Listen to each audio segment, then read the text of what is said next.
Assalamualaikum warahmatullahi wabarakatuh. Saya di sini akan melanjutkan penjelasan dari materi sebelumnya, yaitu mengenai materi manajemen koperasi dan UMKM.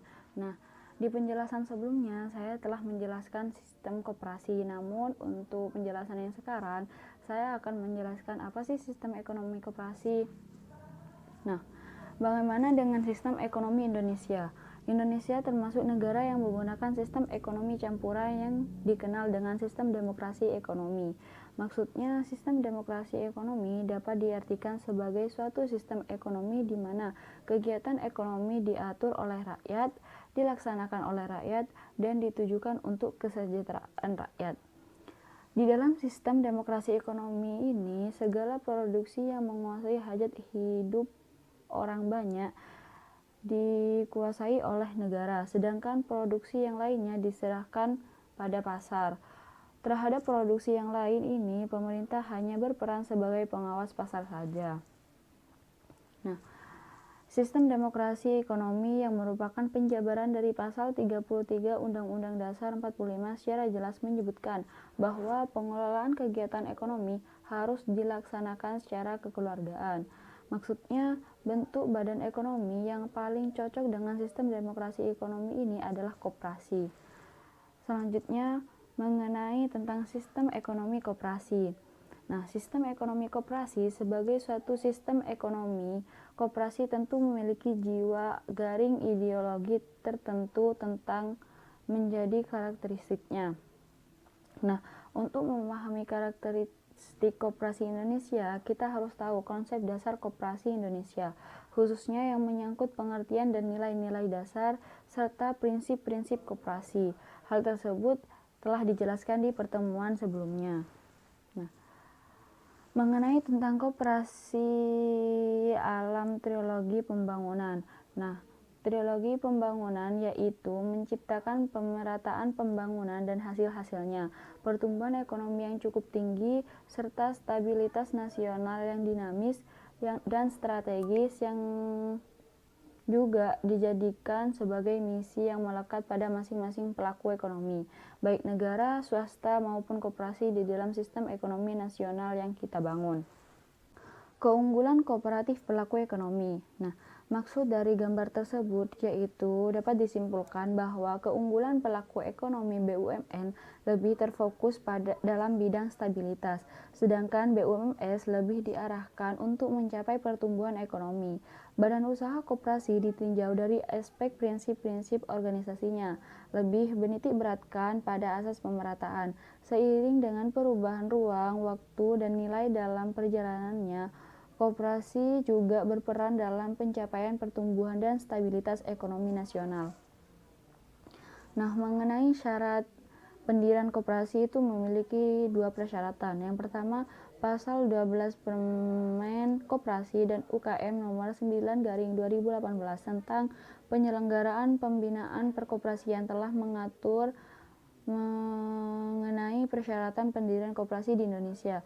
Maksudnya, pendirian koperasi dilakukan dengan mengadakan rapat pendirian koperasi yang harus dihadiri oleh para pendiri dan juga dihadiri oleh pejabat yang berguna untuk melakukan penyuluhan terkait koperasi.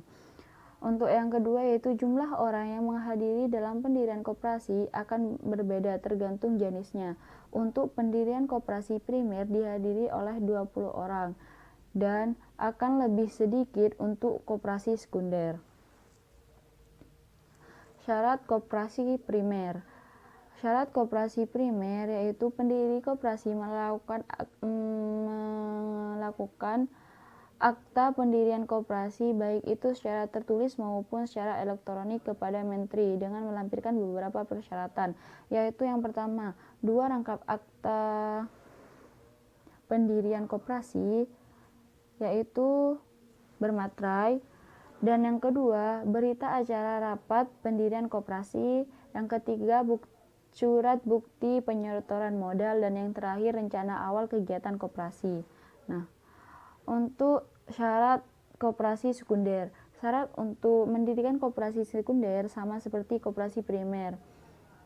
Terdapat beberapa tambahan dokumen berupa yang pertama, hasil berita acara rapat pendirian, Yang kedua, keputusan pengesahan Badan Hukum Koperasi Primer dan atau Sekunder.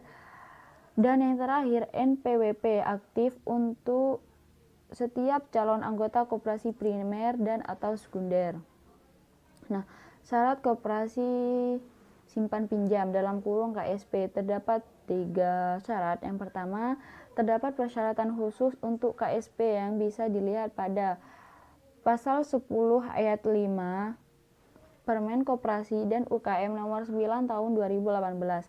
Dan yang terakhir, setelah pengajuan pendirian koperasi dan mendapatkan penilaian terkait anggaran dasar serta persyaratan administrasi, maka Menteri akan menerbitkan 2 opsi surat, yaitu surat keputusan dalam kurung SK, penerimaan atau penolakan. Tahapan dan prosedur pendirian koperasi.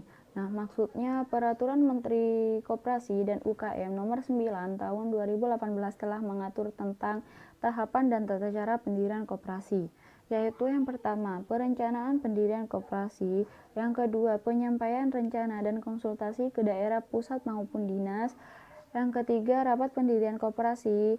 Yang keempat, verifikasi nama koperasi. Yang kelima, mengajukan pengesahan akta pendirian koperasi. Yang keenam, verifikasi dokumen permohonan. Ketujuh, mekanisme di Sisminkop. Dan yang terakhir, pengesahan pendirian koperasi. Dan untuk penjelasan yang terakhir itu mengenai modal pendirian koperasi, di mana modal pendirian koperasi ini memiliki 2 macam. Yang pertama itu modal sendiri dan yang terakhir itu modal pinjaman.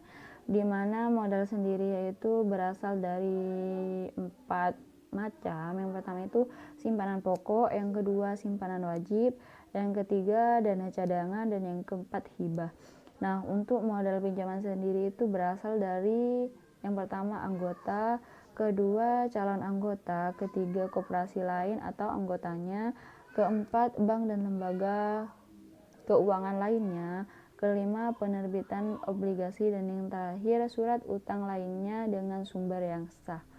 Nah, mungkin cukup sampai di sini penjelasan dari saya, dan see you di next video. Kurang lebihnya mohon maaf. Wassalamualaikum warahmatullahi wabarakatuh.